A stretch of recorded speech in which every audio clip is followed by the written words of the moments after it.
Hii ni kwa wale wanaosema sisi tunaloga au tunadanga ili tupate hela.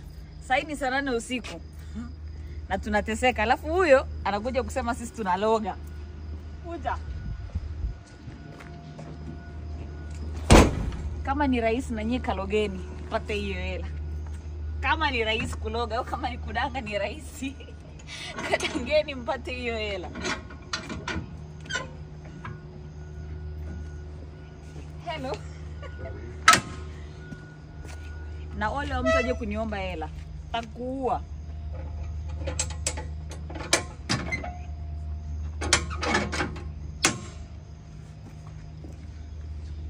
Yaani sasa hivi kuna mtu amelala. Mimi nateseka. Saa 8 usiku.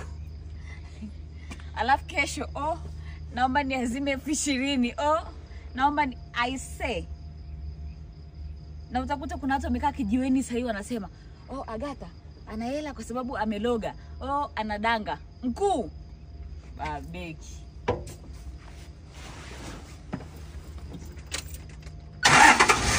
Endeleeni kulala.